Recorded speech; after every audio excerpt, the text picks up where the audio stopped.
पाकिस्तान की तो जी हुण नैगोशिएशन के 3 दौर चल रहे, एक बारी टुट गया सी, हुण भी चल रहा है। और लेकिन जिहड़ा वरतारा सी तालिबान रजीम का वो तो इवें ही है जिवें तुसीं घरों सलाह करके गए हो कि भी जो मर्जी कही जो तुसीं सिर मार के कहना भी मैं ना मानूं।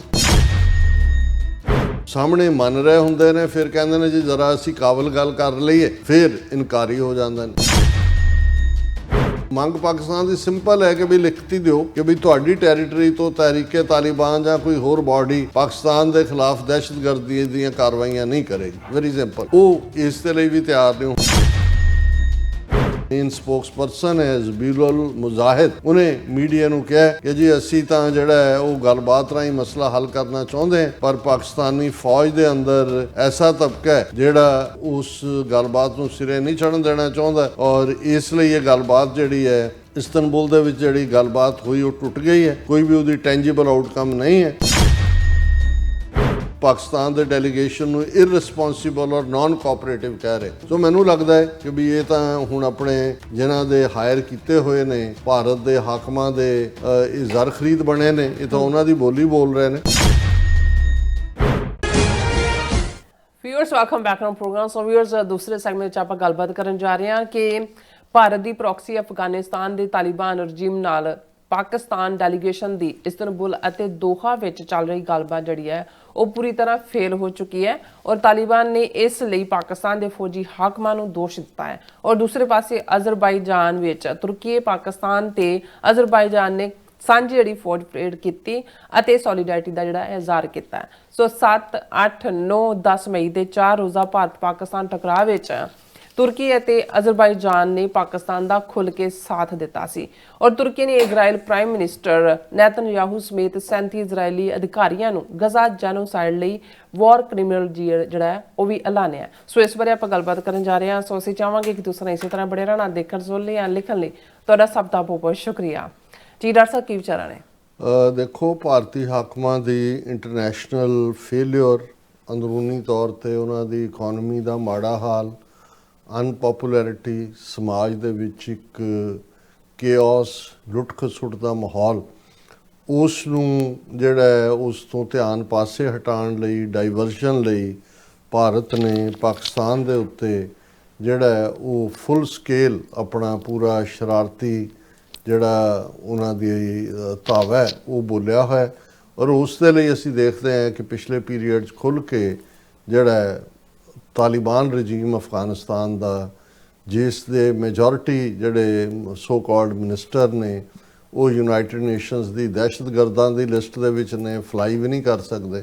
ਔਰ ਜਿਵੇਂ ਉਹਨਾਂ ਨੇ ਮੁਤੱਕੀ ਨੂੰ ਸੱਦਿਆ ਇੰਡੀਆ ਨੇ, ਉਸ ਦੇ ਲਈ ਸਪੈਸ਼ਲ ਐਗਜ਼ੈਂਪਸ਼ਨ UN ਤੋਂ ਅਪਲਾਈ ਕਰਕੇ ਟਵਾਈਸ, ਔਰ ਜਦੋਂ ਉੱਥੇ ਬੈਠਾ ਸੀ ਉਸ ਪੀਰੀਅਡ ਦੇ ਵਿੱਚ ਪਾਕਿਸਤਾਨ ਦੇ ਉੱਤੇ ਅਟੈਕ, ਔਰ ਪਾਕਿਸਤਾਨ ਨੇ ਵੀ ਫਿਰ ਜਵਾਬੀ ਕਾਬਲ ਦੇ ਉੱਤੇ ਜਿਹੜਾ ਉਹਨਾਂ ਨੂੰ ਜਿਹੜਾ ਹਵਾਈ ਹਮਲੇ ਕਰਕੇ ਦੱਸਿਆ ਕਿ ਭਾਈ ਜਦੋਂ ਬੇਸ਼ੱਕ ਬਰਾਦਰ ਵੀ ਹੋਏ, ਦੋਵੇਂ ਗਵਾਂਢੀ ਵੀ ਹੋਣ, ਔਰ ਭਾਵੇਂ 40-50 ਸਾਲ ਪੁਸ਼ਤਪਨਾਹੀ ਵੀ ਪਾਕਿਸਤਾਨ ਨੇ ਕੀਤੀ ਹੋਏ, ਪਰ ਜਦੋਂ ਨੈਸ਼ਨਲ ਇੰਟਰਸਟ ਦੀ ਗੱਲ ਆਏਗੀ ਤਾਂ ਫਿਰ ਪਾਕਿਸਤਾਨ ਬਿਲਕੁਲ ਕਿਸੇ ਵੀ ਜਿਹੜਾ ਉਹ ਝਿਜਕੇਗਾ ਨਹੀਂ ਕੋਈ ਵੀ ਸਖਤ ਐਕਸ਼ਨ ਲੈਣ ਤੋਂ।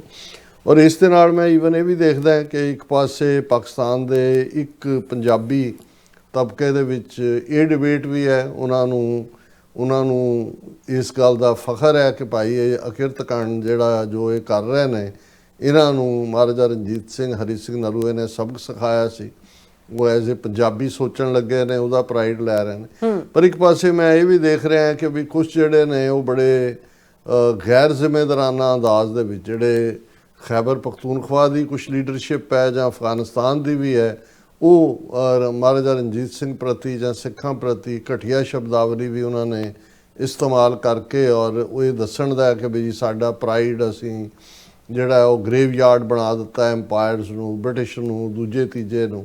ਹੁਣ ਉੱਥੇ ਦਿੱਕਤ ਇਹ ਹੈ ਵੀ ਜਿਹੜੀ ਇੱਕ ਧਾਰਮਿਕ ਵਰਗ ਦੀ ਲਾਈਨ ਜਿਹੜੀ ਗਜ਼ਵਾਏ ਹਿੰਦ ਦੇ ਨਾਂ ਥੱਲੇ ਬਹੁਤ ਵਾਰ ਖੁਦ ਹੀ ਉਹਨਾਂ ਨੇ ਇਹਨਾਂ ਨੂੰ ਝੰਬੜਾਇਆ, ਜਿਹੜੇ ਇਹ ਕਿ ਜੀ ਦੇਖੋ ਸੋਵੀਅਤ ਯੂਨੀਅਨ ਨੂੰ ਹਰਾਤਾ, ਅਮਰੀਕਾ ਨੂੰ ਹਰਾਤਾ, ਔਰ ਜਿਹੜੀ ਕਿਆਮਤ ਦੇ ਦਿਨ ਤੋਂ ਪਹਿਲਾਂ ਜੋ ਕੁਛ ਹੋਣਾ ਹੈ ਉਸ ਦੇ ਵਿੱਚ ਇੱਥੋਂ ਉੱਠੇਗਾ ਗਜ਼ਵਾਏ ਹਿੰਦ ਦੇ ਲਈ। ਸੋ ਉਹ ਉਹਨਾਂ ਨੂੰ ਤਾਂ ਮੁਜਾਹਿਦ ਬਣਾ ਕੇ ਪੇਸ਼ ਕੀਤਾ ਹੋਇਆ ਸੀ। ਔਰ ਉਹ ਉਦੋਂ ਇਹਨਾਂ ਨੂੰ ਇਹ ਭੁੱਲ ਗਿਆ ਹੋਇਆ ਸੀ ਕਿ ਵੀ ਇਹ ਤਾਂ ਕੋਈ ਵੀ ਇਹਨਾਂ ਨੂੰ ਰੈਂਟ ਤੇ ਲੈ ਸਕਦਾ ਹੈ। ਔਰ ਭਾਰਤ ਨੇ ਕਾਮਯਾਬੀ ਦੇ ਨਾਲ ਜਿਹੜਾ ਉਹ ਪਹਿਲਾਂ ਵੀ ਭਾਰਤ ਦੇ ਇੰਟਰਫੀਅਰੈਂਸ ਰਹੀ, ਉਦੋਂ ਪਾਕਿਸਤਾਨ ਨੂੰ ਇਹ ਵੀ ਭੁੱਲ ਗਿਆ ਕਿ ਵੀ ਇਹ ਅਫਗਾਨਿਸਤਾਨ ਦਾ, ਹਾਲਾਂਕਿ ਉਦੋਂ ਕੋਈ ਤਾਲਿਬਾਨ ਜਾਂ ਦੂਜੇ ਨਹੀਂ ਸੀ, ਜ਼ਾਹਿਰ ਸ਼ਾਹ ਬਾਦਸ਼ਾਹ ਸਭ ਤੋਂ ਅਖੀਰ ਦੇ ਵਿੱਚ ਉਹਨਾਂ ਨੇ ਰੈਕਗਨਾਈਜ਼ ਕੀਤਾ ਸੀ ਪਾਕਿਸਤਾਨ ਨੂੰ, ਹਰ ਵਾਰ ਰੁਕਾਵਟ ਖੜੀ ਕੀਤੀ ਔਰ ਕਦੇ ਵੀ ਉਹਨਾਂ ਨੇ ਡਿਊਰੈਂਟ ਲਾਈਨ ਨੂੰ ਫਾਈਨਲ ਬਾਰਡਰ ਵੀ ਨਹੀਂ ਮੰਨਿਆ। ਲੇਕਿਨ ਫਿਰ ਵੀ ਪਾਕਿਸਤਾਨ ਨੂੰ ਲੱਗਦਾ ਸੀ ਕਿ ਸ਼ਾਇਦ ਵਕਤ ਦੇ ਨਾਲ ਬਹੁਤ ਕੁਝ ਬਦਲਦਾ ਹੈ, ਲੇਕਿਨ ਇਸ ਗੱਲ ਦਾ ਧਿਆਨ ਰਿਹਾ ਕਿ ਜਿਹੜੀ ਤਾਸੀਰ ਹੁੰਦੀ ਹੈ ਜਾਂ ਜਿਹੜੀ ਔਕਾਤ ਹੁੰਦੀ ਹੈ ਉਹ ਉਵੇਂ ਹੀ ਰਹਿੰਦੀ ਹੈ। ਔਰ ਉਸ ਲਿਹਾਜ਼ ਨਾਲ ਅੱਜ ਪਾਕਿਸਤਾਨ 'ਚ ਇੱਕ ਤਾਂ ਓਬਜੈਕਟਿਵ ਥਿੰਕਿੰਗ ਵਾਲੇ ਲੋਕ ਦੇਖਦੇ ਨੇ ਕਿ ਵੀ ਅਸੀਂ ਇਹਨਾਂ ਦੇ ਨਾਲ ਸਾਂਝ ਪਾ ਕੇ ਕੀ ਖੱਟਿਆ, ਬਿਲਕੁਲ ਇਹਦੇ ਕੋਲੋਂ ਤਾਂ ਸਾਡੀਆਂ ਸਾਂਝਾਂ ਦੂਜੇ ਪਾਸੇ ਰਹਿੰਦੀਆਂ ਤੇ ਉਹ ਬਿਹਤਰ ਸੀ। ਹਾਲਾਂ ਅਸੀਂ ਇਹ ਸਮਝਦੇ ਹਾਂ ਕਿ ਭਾਈ ਇਹ ਜਿਹੜੀ ਨੈਸ਼ਨਲ ਪ੍ਰੋਬਲਮ ਹੈ ਪਾਕਿਸਤਾਨ ਦੀ, ਔਰ ਇਹਨੂੰ ਗ੍ਰੇਸਫੁਲੀ ਬਟ ਬੋਲਡਲੀ ਹੈਂਡਲ ਕੀਤਾ ਜਾਣਾ ਚਾਹੀਦਾ ਹੈ। ਪਰ ਇਸ ਸਾਰੇ ਦੇ ਵਿੱਚ ਸਿੱਖਾਂ ਨੂੰ ਘੜੀਸਣਾ ਨੈਗੇਟਿਵਿਟੀ ਦੇ ਨਾਲ ਵੀ ਜਿਹੜਾ ਇੱਕ ਤਬਕੇ ਦਾ, ਇਹ ਠੀਕ ਲਾਈਨ ਨਹੀਂ ਹੈ, ਕਿਉਂਕਿ ਅਸੀਂ ਇਹ ਸਮਝਦੇ ਹਾਂ ਕਿ ਵੀ ਪਾਕਿਸਤਾਨ ਦੇ ਵਿੱਚ ਜਿਹੜੀ ਇੱਕ ਬੈਲੈਂਸ ਹੈ ਉਹ ਰਹਿਣਾ ਬੜਾ ਜ਼ਰੂਰੀ ਹੈ, ਕਿਉਂਕਿ ਭਾਰਤ ਦੀ ਗੰਦੀ ਖੇਡ ਇਹੀ ਹੈ। ਜਦੋਂ ਉਹਨਾਂ ਦਾ ਆਈਡੀਆਲੋਗ ਸੁਬਰਾਮਨੀਅਮ ਸਵਾਮੀ ਇਹ ਉੱਥੇ ਯੂਨੀਵਰਸਿਟੀ ਸਟੂਡੈਂਟਸ ਨੂੰ ਸਾਊਥ ਦੇ ਵਿੱਚ ਐਡਰੈਸ ਕਰਦੇ ਆ, ਕਹਿੰਦਾ ਹੈ ਕਿ ਅਸੀਂ ਆਪਣੇ ਜੀਵਨ ਕਾਲ ਦੇ ਵਿੱਚ ਪਾਕਿਸਤਾਨ ਨੂੰ ਦੋ ਹਿੱਸਿਆਂ 'ਚ ਵੰਡਿਆ। ਜ਼ਾਹਰ ਹੈ 1971 'ਚ ਜਿਹੜਾ ਸਕੂਤੇ ਢਾਕਾ ਉਹਦਾ ਜ਼ਿਕਰ ਕਰਦੇ ਆ, ਮਸ਼ਰਕੀ ਪਾਕਿਸਤਾਨ ਨੂੰ ਬੰਗਲਾਦੇਸ਼ ਬਣਾਉਣ ਦੀ ਲਾਈਨ ਹੈ। ਔਰ ਉਹ ਕਹਿੰਦਾ ਵੀ ਤੁਹਾਡੀ ਜ਼ਿੰਮੇਵਾਰੀ ਇਹ ਹੈ ਕਿ ਤੁਸੀਂ ਪਾਕਿਸਤਾਨ ਨੂੰ ਉਹਦੇ ਚਾਰ ਟੁੱਟੇ ਕਰਨੇ ਨੇ, ਚਾਰ ਟੁਕੜੇ ਕਰਨੇ ਨੇ। ਔਰ ਜ਼ਾਹਰ ਹੈ ਕਿ ਉਸ ਲਾਈਨ ਦੇ ਵੱਲ, ਕਿਉਂਕਿ ਜਿਉਂ-ਜਿਉਂ ਬਿਟਰਨੈਸ ਅਫਗਾਨਿਸਤਾਨ ਦੇ ਨਾਲ ਵਧੇ, ਕਿਉਂਕਿ ਜੇ ਅਸੀਂ ਇਹਨਾਂ ਪਖਤੂਨ ਕਬੀਲਿਆਂ ਦਾ ਇਤਿਹਾਸ ਦੇਖੀਏ ਤਾਂ ਦੋਵੇਂ ਪਾਸੇ ਨੇ। ਰਾਦਰ ਜ਼ਿਆਦਾ ਵੱਡੀ ਗਿਣਤੀ ਜਿਹੜੀ ਹੈ ਪਸ਼ਤੂਨ, ਉਹ ਖੈਬਰ ਪਖਤੂਨਖਵਾ। ਔਰ ਥੋੜ੍ਹੀ ਜਿਹੀ ਪ੍ਰੋਬਲਮ ਮੈਨੂੰ ਲੱਗਦਾ ਵੀ ਐਡਮਿਨਿਸਟ੍ਰੇਟਿਵ ਇਹ ਵੀ ਆਈ ਕਿ ਜਿਹੜਾ ਏਜੰਸੀ ਏਰੀਆ ਸੀ, ਟਰਾਈਬਲ ਬੈਲਟ ਜਿਹਨੂੰ ਫਾਟਾ ਕਹਿੰਦੇ ਸੀ, ਫੈਡਰਲੀ ਐਡਮਿਨਿਸਟਰਡ ਟਰਾਈਬਲ ਏਜੰਸੀ, ਜਦੋਂ ਤੋਂ ਫਾਟਾ ਨੂੰ, ਜਿਸ ਦੇ ਵਿੱਚ ਸ਼ਾਇਦ 7 ਜਿਹੜੀਆਂ ਨੇ ਉਹ ਟਰਾਈਬਲ ਏਜੰਸੀ ਸੀ, ਜਿਨ੍ਹਾਂ ਦੇ ਵਿੱਚ ਕੋਰਮ ਸੀ, ਬਿਜੌੜ ਸੀ, ਨਾਰਥ ਵਜ਼ੀਰਿਸਤਾਨ, ਸਾਊਥ ਵਜ਼ੀਰਿਸਤਾਨ, ਖੈਬਰ ਔਰ ਔਰਕਜ਼ਾਈ, ਇਸ ਕਿਸਮ ਦੀਆਂ, ਉਹਨੂੰ ਸ਼ਾਇਦ ਅੱਜ ਤੋਂ ਕੁਝ ਸਾਲ ਪਹਿਲਾਂ, ਮੇਰਾ ਖਿਆਲ ਹੈ ਜਦੋਂ ਇਮਰਾਨ ਖਾਨ ਪ੍ਰਾਈਮ ਮਿਨਿਸਟਰ ਸੀ, ਉਸ ਪੀਰੀਅਡ 'ਚ ਉਹਨੂੰ ਜ਼ਮ ਮਿਲਾ ਦਿੱਤਾ ਗਿਆ ਖੈਬਰ ਪਖਤੂਨਖਵਾ ਸੂਬੇ ਨਾਲ, ਜਾਂ ਅੱਗੇ ਜਾਂ ਪਿੱਛੇ ਮੈਨੂੰ ਸਾਲ ਯਾਦ ਨਹੀਂ ਹੈ। ਲੇਕਿਨ ਇਹ ਵੀ ਇੱਕ ਕਿਤੇ ਨਾ ਕਿਤੇ ਡਿਸਕੰਟੈਂਟ ਹੈ, ਕਿਉਂਕਿ ਉਹਨਾਂ ਨੂੰ ਇਹ ਲੱਗਦਾ ਵੀ ਸਾਡੇ ਨਾਲ ਜਿਹੜਾ ਐਗਰੀਮੈਂਟ ਸੀ ਕਾਇਦੇ ਆਜ਼ਮ ਦਾ, ਜਾਂ ਉਸ ਦੀ ਵਾਇਓਲੇਸ਼ਨ ਹੋਈ।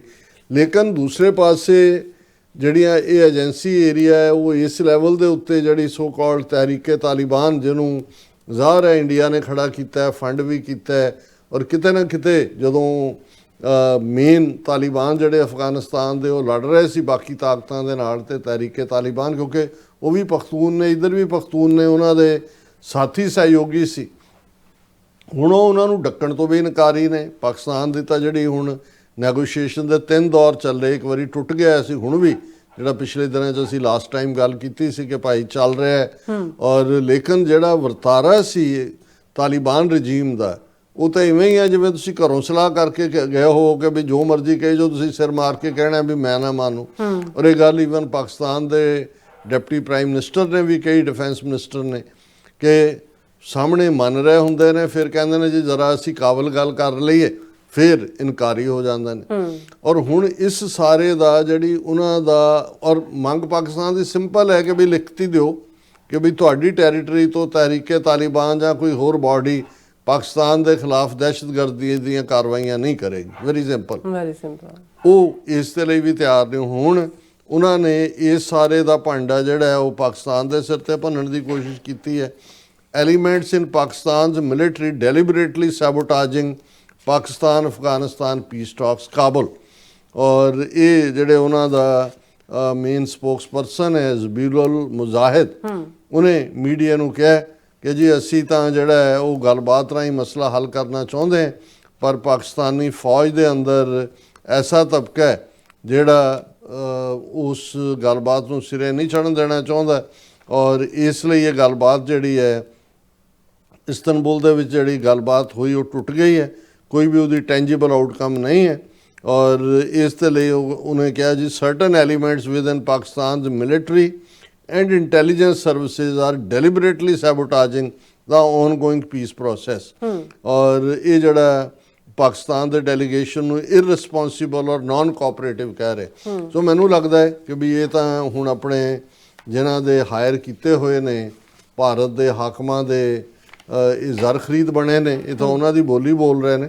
ਔਰ ਇੱਕ ਪਾਸੇ ਲੱਗ ਰਿਹਾ ਹੈ ਵੀ ਭਾਰਤ ਜਿਹੜਾ ਹੈ ਉਹ ਇਕੱਲਾ ਪ੍ਰੌਕਸੀ ਨਹੀਂ ਹੈ, ਹੁਣ ਖੁੱਲ੍ਹ ਕੇ ਹੀ ਇਸ ਕਿਸਮ ਦੀ ਲਾਈਨ ਆਏਗੀ, ਕਿਉਂਕਿ ਪਾਕਿਸਤਾਨ ਨੂੰ ਦੋਨੋਂ ਪਾਸਿਓਂ ਦਬਾਅ ਹੇਠ ਰੱਖਣ ਦੇ ਲਈ ਇੱਧਰ ਅਸੀਂ ਗੱਲ ਕਰਕੇ ਹਟੇ ਹਾਂ ਕਿ ਇਹ ਜਿਹੜਾ ਫਾਲਸ ਫਲੈਗ ਆਪਰੇਸ਼ਨ ਵੀ ਹੋ ਸਕਦਾ ਹੈ, ਜਿਹੜਾ ਲਾਲ ਕਿਲੇ ਦੇ ਨੇੜੇ ਟ੍ਰੈਫਿਕ ਸਿਗਨਲ ਦੇ ਉੱਤੇ ਜਿਹੜਾ ਬਲਾਸਟ ਹੁੰਦਾ ਹੈ ਜਿਹਦੇ 'ਚ 10 ਬੰਦੇ ਮਾਰੇ ਜਾਂਦੇ ਨੇ, 2 ਦਰਜਨ ਜ਼ਖਮੀ ਨੇ, ਔਰ ਕਸ਼ਮੀਰੀਆਂ ਦਾ ਨੈਟਵਰਕ ਜਿਨ੍ਹਾਂ 'ਚ ਡਾਕਟਰਸ ਦੂਜੇ ਉਹਨਾਂ ਨੂੰ ਉਹਦੇ ਨਾਲ ਜੋੜਿਆ ਜਾ ਰਿਹਾ, ਉਹਨਾਂ ਦੇ ਹੈਂਡਲਰਸ ਨੂੰ ਪਾਕਿਸਤਾਨ ਬੇਸ ਦੱਸਿਆ ਜਾ ਰਿਹਾ।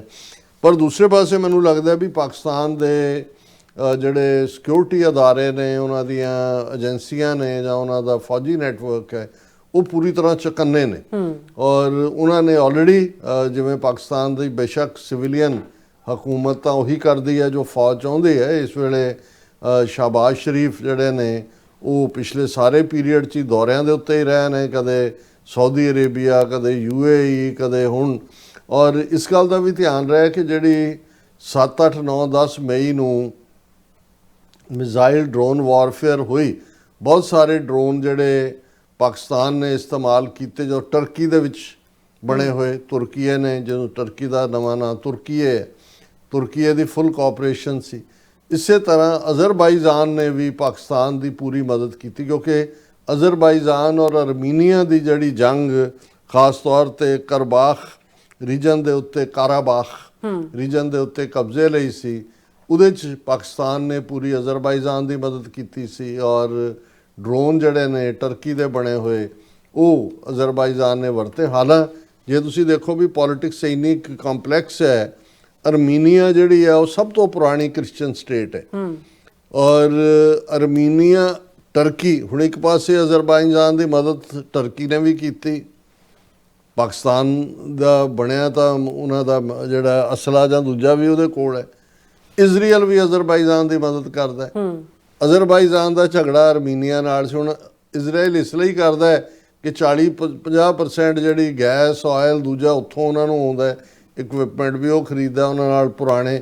ਸੋ ਬਹੁਤ ਵਾਰ ਇਹ ਲੱਗਦਾ ਹੁੰਦਾ ਕਿ ਵੀ ਜੀ ਮਜ਼ਹਬ ਦਾ ਨਾ, ਹੁਣ ਜੇ ਅਰਮੀਨੀਆ ਕ੍ਰਿਸਚਨ ਨੇ, ਅਜ਼ਰਬਾਈਜਾਨ ਦੇ ਮੁਸਲਮਾਨ ਨੇ, ਇੱਧਰ ਵੈਸਟ ਦਾ ਜਿਹੜਾ ਅਮਰੀਕਾ ਦਾ ਕ੍ਰਿਸਚਨ ਹੈ, ਕ੍ਰਿਸਚਨ ਰਾਈਟ ਹੈ, ਉਹ ਨੈਤਨਯਾਹੂ ਦੇ ਨਾਲ ਖੜਾ ਹੈ ਕਿ ਜੀ ਇਹ ਮੁਸਲਮਾਨਾਂ ਨੂੰ ਸਬਕ ਸਿਖਾ ਰਿਹਾ। ਪਰ ਦੂਸਰੇ ਪਾਸੇ ਉਹੀ ਇਜ਼ਰਾਈਲ ਅਜ਼ਰਬਾਈਜਾਨ ਦੇ ਮੁਸਲਮਾਨਾਂ ਦੇ ਮੁਸਲਮਾਨੀ ਮੁਲਕ ਨਾਲ ਖੜ ਕੇ ਅਰਮੀਨੀਆ ਦੇ ਈਸਾਈਆਂ ਨੂੰ ਮਾਰ ਰਿਹਾ, ਕਿਉਂਕਿ ਉਹਨਾਂ ਦੇ ਵੈਸਟਡ ਇੰਟਰਸਟ ਜੁੜੇ ਹੋਏ ਨੇ।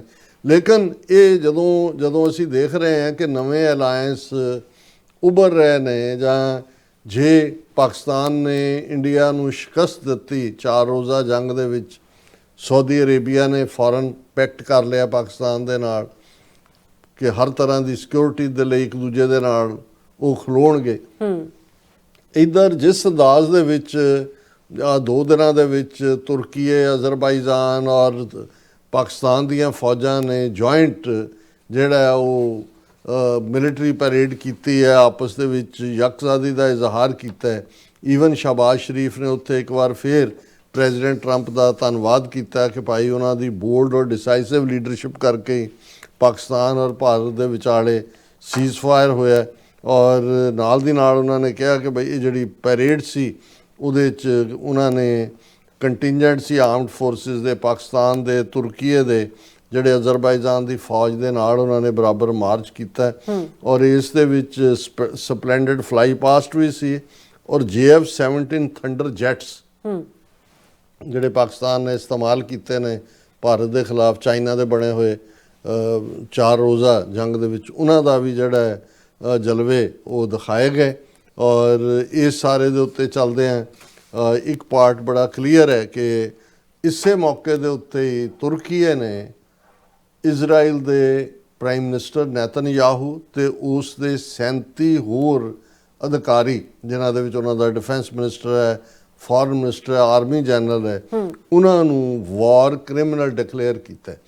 ਹੁਣ ਕਿਉਂਕਿ ਇੰਟਰਨੈਸ਼ਨਲ ਕ੍ਰਿਮੀਨਲ ਕੋਰਟ ਦੇ ਵਿੱਚ ਸਾਊਥ ਅਫਰੀਕਾ ਕੇਸ ਲੈ ਕੇ ਗਿਆ ਸੀ ਕਿ ਨੇਤਨਯਾਹੂ ਵਾਰ ਕ੍ਰਿਮੀਨਲ, ਬਾਅਦ 'ਚ ਤੁਰਕੀਏ ਨੇ ਜੁਆਇਨ ਕੀਤਾ, ਇੰਟਰਨੈਸ਼ਨਲ ਕ੍ਰਿਮੀਨਲ ਕੋਰਟ ਨੇ ਵਾਰੰਟ ਕੱਢੇ ਹੋਏ ਨੇ ਨੇਤਨਯਾਹੂ ਦੇ, ਔਰ ਤੁਰਕੀਏ ਨੇ ਇਹ ਕਿਹਾ ਕਿ ਜੀ ਅਸੀਂ ਜਿਹੜਾ ਇਹ ਇਜ਼ਰਾਈਲ ਦਾ ਨੇਤਨਯਾਹੂ ਔਰ ਇਹ ਦੂਸਰੇ ਆਫੀਸ਼ੀਅਲ ਜਿਹੜੇ ਨੇ ਇਹ ਜ਼ਿੰਮੇਵਾਰ ਨੇ ਇਸ ਗਜ਼ਾ ਦੇ ਵਿੱਚ ਫਲਸਤੀਨੀਆਂ ਦੀ ਨਸਲਕੁਸ਼ੀ ਲਈ, ਇਹਨਾਂ ਨੂੰ ਅਸੀਂ ਵਾਰ ਕ੍ਰਿਮੀਨਲ ਜਿਹੜਾ ਉਹ ਡਿਕਲੇਅਰ ਕਰਦੇ ਹਾਂ 37 ਸਸਪੈਕਟਸ।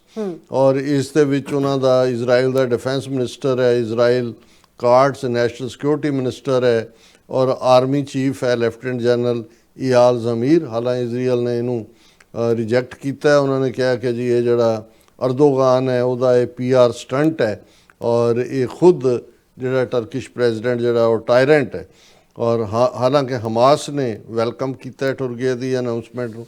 ਹੁਣ ਇਹ ਆਪਣੇ ਆਪ ਦੇ ਵਿੱਚ ਹੋਰ ਵੀ ਇੰਪੋਰਟੈਂਟ ਬਣ ਜਾਂਦਾ ਹੈ ਕਿਉਂਕਿ ਜਿਹੜੀ ਸਟੈਬਿਲਾਈਜੇਸ਼ਨ ਫੋਰਸ ਹੈ, ਹੁਣ ਪਹਿਲਾ ਪਾਰਟ ਤਾਂ ਜਿਹੜਾ 20 ਪੁਆਇੰਟ ਗਜ਼ਾ ਪੀਸ ਪਲਾਨ ਦਾ ਉਹ ਪੂਰਾ ਹੋ ਚੁੱਕਾ ਹੈ। ਹੁਣ ਡੈੱਡ ਬਾਡੀਜ਼ ਵੀ ਐਕਸਚੇਂਜ ਆਲਮੋਸਟ ਹੋ ਗਈਆਂ, ਅੱਜ ਇੱਕ ਰੈੱਡ ਕਰਾਸ ਨੇ ਜਿਹੜੀ ਹੈ ਮੋੜੀ ਹੈ। ਹੁਣ ਨੈਕਸਟ ਹੈ ਉਹਨੂੰ ਹਮਾਸ ਨੂੰ ਡਿਸਆਰਮ ਕਰਨਾ, ਔਰ ਸਟੈਬਿਲਾਈਜੇਸ਼ਨ ਫੋਰਸ ਉਹਨੂੰ ਕਿਹਾ ਜਾ ਰਿਹਾ। ਨਾ ਉਹ ਪੀਸ ਕੀਪਿੰਗ ਫੋਰਸ ਹੋਏਗੀ, ਨਾ ਉਹ ਝਗੜਾ ਨਿਬੇੜਨ ਵਾਲੀ ਫੋਰਸ ਹੋਏਗੀ। ਔਰ ਉਹਦੇ 'ਚ ਜਿਹੜਾ ਇਨੀਸ਼ੀਅਲੀ ਸੀ ਉਹਦੇ 'ਚ ਸੀ ਕਿ ਬਈ ਤੁਰਕੀਏ, ਕਿਉਂਕਿ ਪਾਕਿਸਤਾਨ, ਤੁਰਕੀਏ, ਇੰਡੋਨੇਸ਼ੀਆ, ਮਲੇਸ਼ੀਆ ਉਹਨਾਂ ਦੀ ਫੌਜ ਦੇ ਵੀ ਹੋਏਗਾ।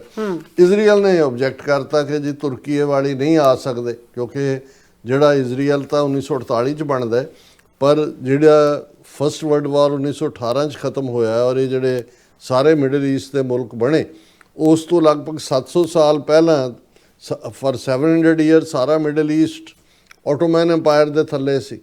ਔਰ ਇਜ਼ਰਾਈਲ ਨੂੰ ਇਹ ਲੱਗਦਾ ਵੀ ਤੁਰਕੀਏ ਦੀ ਹਮਦਰਦੀਆਂ ਨੇ ਹਮਾਸ ਦੇ ਨਾਲ, ਉਹ ਤਾਂ ਜੇ ਪਾਕਿਸਤਾਨ ਦੀ ਫੌਜ ਹੋਏਗੀ ਹੋਰਾਂ ਦੀਆਂ ਵੀ ਹੋਣਗੀਆਂ, ਉਹ ਤਾਂ ਉਹਨਾਂ ਨੂੰ ਇੱਕੋ ਹੀ ਸੂਟ ਕਰਦਾ ਕਿ ਭਾਈ ਜੇ ਜਿਹੜਾ ਉਹਨਾਂ ਦੀ ਇਜ਼ਰਾਈਲੀ ਫੌਜ ਹੀ ਹੋਏ, ਉਹ ਹੋਣਾ ਨਹੀਂ। ਸੋ ਮੈਨੂੰ ਇਹ ਲੱਗਦਾ ਹੈ ਕਿ ਵੀ ਬੇਸ਼ੱਕ ਵਕਤੀ ਤੌਰ ਦੇ ਉੱਤੇ ਇਹ ਜਿਹੜਾ ਪੀਸ ਗਜ਼ਾ ਦੇ ਵਿੱਚ ਸੀਜ਼ਫਾਇਰ ਹੋਲਡ ਕਰ ਰਿਹਾ, ਇਹ ਤੁਰਕੀਏ ਨੇ ਬੜਾ ਕੈਲਕੂਲੇਟਿਡ ਸਟੈਪ ਲਿਆ ਹੈ। ਐਨ ਇਸ ਮੌਕੇ ਦੇ ਉੱਤੇ ਉਹਨਾਂ ਨੇ 37 ਹਾਇਰ ਆਫੀਸ਼ੀਅਲ ਸਮੇਤ ਨੇਤਨਯਾਹੂ ਨੂੰ ਵਾਰ ਕ੍ਰਿਮੀਨਲ ਡਿਕਲੇਅਰ ਕੀਤਾ। ਪਰ ਜੇ ਹੁਣ ਅਸੀਂ ਅਲਾਇੰਸ ਦੀ ਗੱਲ ਕਰਦੇ ਹਾਂ, ਜੇ ਭਾਰਤ ਪਾਕਿਸਤਾਨ ਦੇ ਵਿੱਚ ਟਕਰਾਅ ਹੁੰਦਾ ਤੇ ਉਸ ਦੇ ਵਿੱਚ ਜ਼ਾਹਰ ਹੈ ਤੁਰਕੀਏ ਔਰ ਅਜ਼ਰਬਾਈਜਾਨ ਪਹਿਲਾਂ ਵਾਂਗ ਖੁੱਲ੍ਹ ਕੇ ਨਾਲ ਆਏਗਾ। ਔਰ ਇਸ ਵਾਰ ਭਾਰਤ ਦੀ ਹਮਾਇਤ ਦੇ ਉੱਤੇ ਉਹਨਾਂ ਦੇ ਜਿਹੜੀ ਪ੍ਰੋਕਸੀ ਨੇ ਅਫਗਾਨ ਤਾਲਿਬਾਨ ਸ਼ਰਾਰਤ ਕਰਨਗੇ ਵਿਦਨ। ਹੁਣ ਉਹਨਾਂ ਦੇ ਕੋਲ ਕੀ ਹੈ, ਤਾਲਿਬਾਨ ਉਹ ਤਾਂ ਇਹੀ ਧਮਕੀ ਦਿੰਦੇ ਨੇ ਨਾ ਜੇ ਅਸੀਂ ਉਹਨਾਂ ਦੇ ਕੋਲ ਉਹੀ ਇੰਡਸਟਰੀ ਹੈ ਸੁਸਾਈਡ ਬੰਬਰ ਦੀ, ਕਿ ਅਸੀਂ ਇੱਥੇ ਭੇਜ ਦਿਆਂਗੇ ਉੱਥੇ ਭੇਜ ਦਿਆਂਗੇ। ਪਰ ਇਸ ਸਾਰੇ ਦੇ ਵਿੱਚ ਜਿਹੜਾ ਤੁਰਕੀਏ ਦਾ ਇਜ਼ਰਾਈਲ ਨੂੰ ਨੇਤਨਯਾਹੂ ਨੂੰ ਇਸ ਮੌਕੇ ਤੇ ਵਾਰ ਕ੍ਰਿਮੀਨਲ ਕਰਨਾ ਹੈ, ਮੈਨੂੰ ਇਹ ਲੱਗਦਾ ਵੀ ਗਜ਼ਾ ਵਾਲਾ ਵੀ ਜਿਹੜੀ ਹੈ ਜਿਹਨੂੰ ਉੱਥੇ ਸਟੈਬਿਲਾਈਜ਼ਿੰਗ ਫੋਰਸ ਕਿਹਾ ਜਾ ਰਿਹਾ, ਮੈਨੂੰ ਨਹੀਂ ਲੱਗਦਾ ਵੀ ਉਹ ਕੋਈ ਕਾਰਗਰ ਹੋਏਗੀ।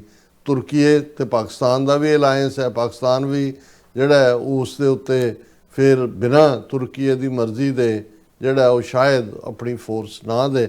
ਸੋ ਕਾਫੀ ਕੰਪਲੈਕਸ ਸਿਚੁਏਸ਼ਨ ਹੈ ਇਸ ਵੇਲੇ। ਜੀ ਰਾਜ ਸਾਹਿਬ, ਬਿਲਕੁਲ। ਸੋ ਇੱਥੇ ਲੈਣਾ ਬ੍ਰੇਕ। ਵਿਊਅਰਸ ਤੁਸੀਂ ਇਸੇ ਤਰ੍ਹਾਂ ਹੀ ਬਣੇ ਰਹਿਣਾ, ਮਿਲਦੇ ਹਾਂ ਛੋਟੇ ਜਿਹੇ ਬ੍ਰੇਕ ਤੋਂ ਬਾਅਦ।